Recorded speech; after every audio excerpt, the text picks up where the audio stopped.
Assalamualaikum dan selamat sejahtera kepada para pensyarah serta rakan-rakan sekalian. Nama saya Aisyah Umairah binti Syakari. Hari ini saya akan buat temu bual bersama rakan saya tentang subjek saya iaitu GAPD 1032. Najwa, boleh awak perkenalkan diri awak, hobi ataupun tempat awak belajar? Okey. Nama saya Badrisha Najwa binti Muhammad Zadi. Saya baru saja menamatkan pengajian di Kolej Matrikulasi Melaka. Untuk hobi pula, hobi saya adalah melukis dan menulis. Okey. Okey. Baiklah Najwa, saya telah sediakan beberapa soalan untuk awak berikan jawapan. Mari kita mulakan, iaitu apakah sistem pengurusan pembelajaran ataupun kita gelarkan dia adalah Learning Management System yang paling awak kerap gunakan sepanjang pengajian awak?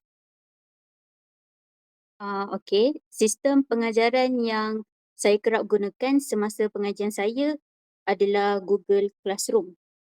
Pensyarah saya selalunya akan memberikan bahan pengajaran dan tugasan melalui Google Classroom. Dan melalui mod Google Classroom ini memudahkan pelajar seperti saya untuk menanyakan soalan tentang topik yang tidak difahami kepada pensyarah secara personal dan juga memudahkan juga saya untuk menghantar tugasan secara online. Tu. Baiklah Najwa. Okey, seterusnya tentang soalan nombor 2, bagaimana pelajar atau dan juga pensyarah di tempat awak menggunakan kecerdasan buatan iaitu AI ataupun aplikasi digital dalam menyiapkan tugasan dan pembentangan? Majoritinya pelajar dan pensyarah di tempat pembelajaran saya selalunya menggunakan aplikasi kecerdasan buatan AI seperti aplikasi ChatGPT untuk mencari idea, memahami topik yang sukar dan juga untuk menyemak penulisan idea yang mereka dapat daripada ChatGPT dan mereka menghuraikan menggunakan kefahaman mereka sendiri. Selain itu, kebanyakan juga menggunakan aplikasi lain seperti Canva, Google Slides dan PowerPoint untuk menyediakan pembentangan. Tu. Okey. Baiklah Najwa. Uh, Bagi pendapat awak, adakah pembelajaran di universiti awak dijalankan sepenuhnya secara hybrid ataupun lebih banyak kelas bersemuka dengan sokongan teknologi digital? Okey, baik. Pembelajaran di institusi saya kebanyakannya dijalankan secara bersemuka daripada secara hybrid. Namun begitu, teknologi digital tetap digunakan terutamanya seperti aplikasi Google Meet dan Google Classroom untuk memudahkan pensyarah untuk berkongsi bahan pembelajaran dengan pelajar dan juga memudahkan pelajar untuk menghantar tugasan dan berkomunikasi dengan pensyarah berkenaan topik yang mereka ingin menanyakan kepada pensyarah. Uh, Okey. Okey, baiklah Najwa. Seterusnya dan juga akhir sekali punya soalan. Bagaimana kemudahan infrastruktur digital di universiti awak? Adakah ada tempat iaitu seperti perpustakaan digital ataupun kemudahan internet yang bagus dan juga stabil? Boleh awak terangkan kepada saya? Okey, boleh. Infrastruktur digital di kampus saya adalah agak baik. Kami mempunyai akses Wi-Fi, makmal komputer, projektor di bilik kuliah serta perpustakaan digital. Dan kemudahan ini bukan saja membantu pelajar dalam menyiapkan tugasan mereka, tetapi juga memudahkan bebanan mereka untuk menggunakan teknologi teknologi Teknologi. teknologi teknologi yang disediakan oleh universiti itu sendiri. Saudari, saya ingin menanyakan soalan kepada saudari pula. Baiklah, Okey, silakan. pada pada pendapat saudari, apakah kelebihan utama laman sesawang saudari? Okey,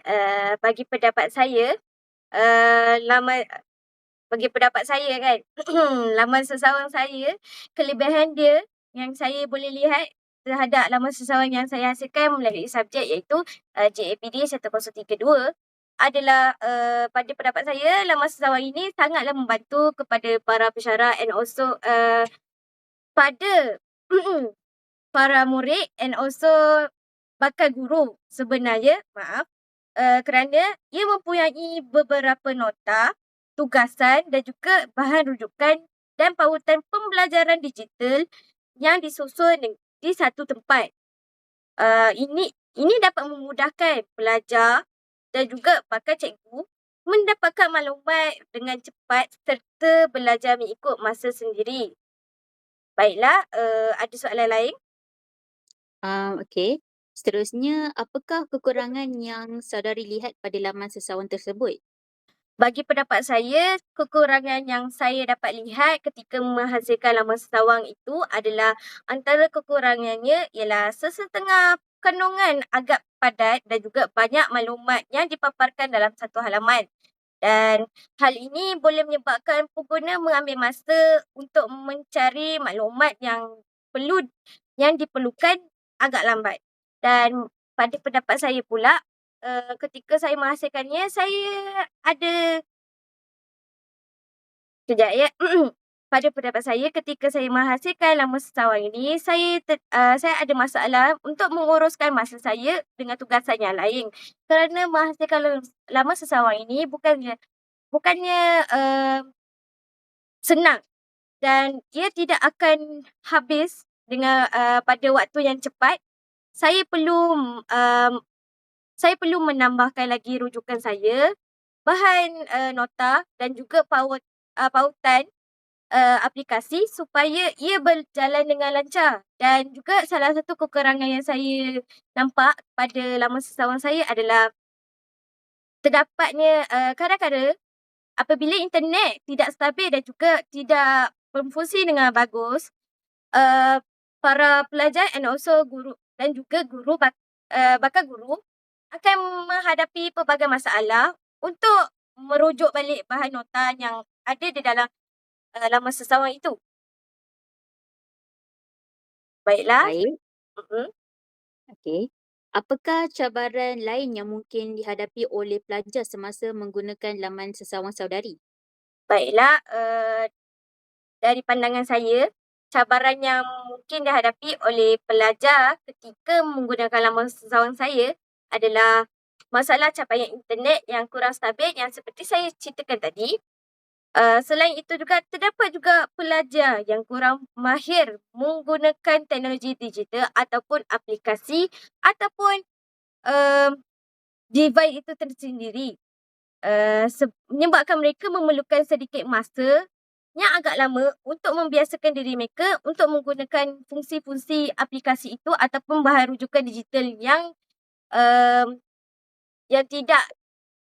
mereka tidak mahir. Dan bagi mereka perlu mengambil masa yang agak lama juga untuk membiasakan diri dalam menggunakan laman sesawang ini. Okey. Okey. Apakah cadangan penambahbaikan yang saudari boleh lakukan terhadap laman sesawang tersebut? Okey. Cadangan penambahbaikan yang saya boleh katakan terhadap laman sesawang saya adalah saya mencadangkan supaya laman sesawang ini mempunyai reka bentuk yang lebih menarik dan juga lebih kreatif untuk menarik para pelajar dan juga bakal guru untuk melayari dan juga menggunakan bahan-bahan digital yang saya telah sediakan dalam laman sesawang itu. Dan selain itu juga, saya harap selain itu juga penambahbaikannya saya akan letak lebih banyak video, infografik dan juga aktiviti interaktif sepertinya buat quiz online ataupun menggunakan aplikasi seperti Quizizz yang boleh ditambah bagi menjadikan pembelajaran ini lebih menarik dan juga kreatif. Okey. Adakah saudari akan mengesyorkan laman sesawang tersebut kepada pelajar lain? Dan jika iya, mengapa? Bagi saya, saya akan mensyorkan kerana laman sesawang ini menyediakan pelbagai bahan pembelajarannya lengkap dan juga mudah diakses. Selain itu juga, ia dapat membantu pelajar belajar secara kendiri dan juga mengulang kaji dengan lebih sistematik dan serta meningkatkan kemahiran mereka dalam penggunaan teknologi digital supaya mereka lebih bagus untuk pembelajaran digital abad ke-21. Baiklah. Okey, itu saja daripada temu bual kita pada hari ini. Terima kasih atas kerjasama dan perkongsian pendapat awak, Najwa. Dan maklumat yang diberikan sangatlah membantu untuk menyiapkan tugasan ini dan juga menambah baikkan lagi lama sesama saya. Terima kasih ya, Najwa. Sama-sama Aisyah. Semoga temu bual ini dapat memberi manfaat kepada saudari.